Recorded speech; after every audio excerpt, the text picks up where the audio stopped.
For today's video, I wanted to run through some of the offensive strategies that I've been using for Grand Arena 3-on-3. So far, I've been able to win all of my matchups. In the beginning, I was losing a few battles here and there, but in the last two, I've been able to get full clears without losing any teams. So that's been a big positive. I feel like I've learned a bit from the first round and am starting off the second round pretty strong. So I'm just going to jump in, look at a couple battles, and start off with the Geonosians. I found that the Sith Triumvirate with Traya, Scion, and Nihilus has been doing just fine against them. I've faced Relic 7 Geonosians. This one has Wat Tambor on the side slot, which I figured was going to be a pretty tough team, and it actually does prove to be pretty hard. But the Geonosians just kind of aren't the same without all 5 of them there, and then 6 with the summoned Brute. They definitely still prove to be a hard team to get through, but Traya and the Sith Triumvirate seem to be able to handle it. You know, they're kind of slowly killing themselves, attacking out of turn. So Wat was kind of helping out here with the heal and giving that offense ability over there to Geonosian Spy. But in the end, the 3 Sith were able to handle it, and I've been able to come out with victories each time. So for this battle, I chose to go for Wat first. I figured I need to get him out of there because he can revive Separatists. So right now, take him out with Nihilus. And then from here, the Geonosians just really aren't putting out enough damage to get through any of these 3 characters. So just kind of pick them off one by one with Annihilate, and shouldn't be too hard to get through. But we'll keep letting the battle run so we can see how it goes. Boom, no more Brood. So jumping over here, this was a second-tier Geonosian team that I faced. It was Poggle, Sunfac, and Droidica. So I guess the idea was that Droidica would be putting a lot of assists out, but CLS was able to handle it easy with my Chirrut Bays. For this battle, I was up against an R7 Daka and R7 Asajj Ventress. So I was testing if CLS could handle this. Daka has a ton of health, so I was worried about the firepower to get through. But at the end of the day, they can't stun any of these characters because of Chewbacca's guard, and you're such a monster with Raid Solo. He's just hitting so hard. They're reducing turn meter. There's stuns on your side, so this battle I was able to handle pretty easily, as you can see from this. I win with almost full protection banners at the end here. Boom, Daka's gone. I would definitely recommend getting her out of the way first so that you stop those revives, and then once you get here, that's the end of the battle. So this was going up against a full R7 team of Resistance with Jedi Training Rey, Stick Rey, and Finn. So I used Newt, Count Dooku, and Enfys Nest, and I had pretty good success with this team. I feel like a lot of people are going to start putting their Jedi Training Reys on defense because they're going to have the rest of their Resistance high relicked. And I did lose to this team the first time I went in. I can't remember what team I brought in first time, but it had no success at all. So Newt came in here with Dooku, and he's able to really control the battle with his stuns. Rey really doesn't have anything that can get through Enfys Nest, so she was a good person to have in the side slot. And then you just slowly eat away out of them with Extortion, removing, I think it's 20% max health each time.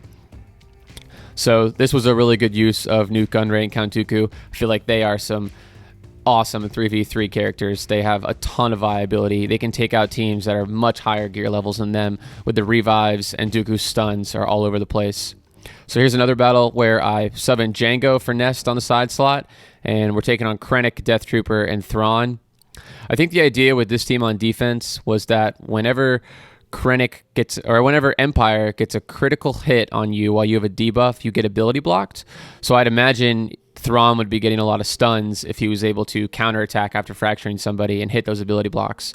But once again, Dooku's stuns are just so good. His potency is so high under Newt Gunray. He was just able to keep the team stun locked the whole time. So now I'm going up against a General Anakin Skywalker. It is only gear 12. Which was a little bit easier than gear 13. So I brought in my Padme, who is also only a gear 12, and I was able to handle this battle pretty easily. The thing about General Anakin is there's a lot of attacks out of turn and double attacks, so you end up just stacking the bonus protection with Padme, and from there it was just kind of easy to pick off these clones on the side. They couldn't really do enough damage to get through the bonus protection. like always at the end of a battle, General Anakin's going to kind of come in and do his thing, take a bunch of turns, do big damage. So he's able to get rid of the full banners that I could have possibly had here. But at the end of the day, a win's a win, and that's really all you're going for in Grand Arena, is just get through the battles in one time. And that seems to be a successful road to victory. So a big part of Grand Arena is putting Malik on defense. He is just incredible with the fear and then his force drain ability where he sucks 100% of your health away. So he's been able to get a bunch of wins from me on defense, and I've lost to him 1 or 2 times, but I have found that Thrawn seems to be the best counter to controlling him.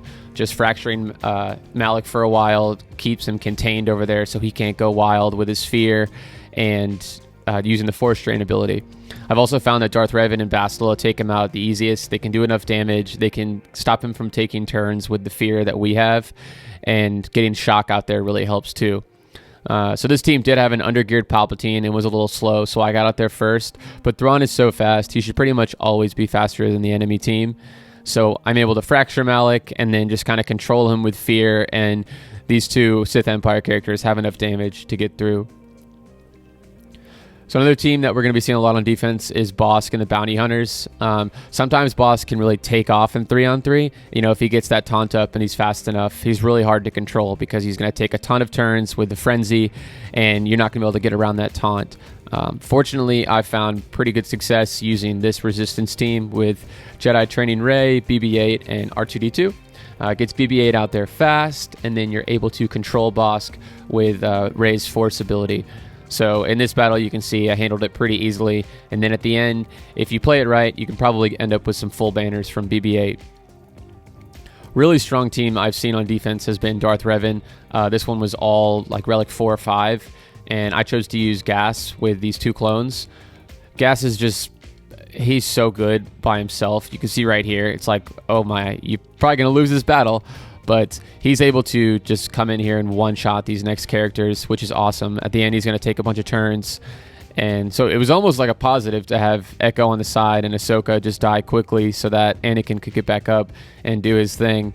Not a full banner win, but once again, a win's a win. So this next battle is against Shaak Ti and the clones. It's 5s and ARC Trooper in the side slots. And I have found that Palpatine can handle this team really well. So this lineup actually works awesome. It's kind of random, but Palpatine for the shocks to kind of prevent 5s from making moves. He's got the AoE stun.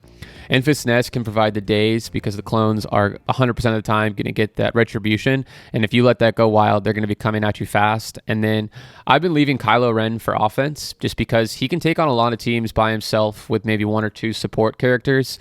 Like Old Republic, he's able to get through pretty easily because they can't really get past him with all the DOTs they drop down. It just boosts Kylo Ren. So that was a solid win. And then lastly, as good as Newt is on offense with Dooku, he's also a beast on defense. So wherever you find you're putting your Newt Gunray and Dooku team, you're probably going to have some success. So I found that Bastila is able to get through pretty well because Dooku cannot stun anyone on the team, which is pretty much how they get going with their turn meter train and extortion. So for this battle, I used Hermit Yoda on the side and my Gear 12 Ezra. And I was hoping to just kind of power through with them. I got through Magna Guard pretty easily, and then you'll see here that I'm able to get through Newt Gunray pretty easily, but this was an R7 Dooku. So it gave me a pretty hard time. This battle lasted quite a while. In the end, I am able to pull out the W. It just happens that Hermit Yoda and Bastila are a great combo. They keep going back and forth, calling each other to assist, using Master's Training, getting Foresight so Dooku can't hit you. You're resisting the stuns because of all the bonus protection and protection recovery you have. So this was a really fun battle to get through. I was really happy that I was able to come away with this win. But yeah, so that's the video. I'm going to let this battle play out so you can see the end of it. Hopefully you've seen kind of my offensive strategy and some of the teams that I'm saving for offense and how I'm getting through and putting these different combinations together. 3v3 is quite different than 5v5. You got to really think outside the box and come up with interesting counters. So soon I'll be hoping to put out a video of my defense on 3v3 and how I'm trying to stop my opponents from getting through. But yeah, so hope you liked the video and be on the lookout for the next one.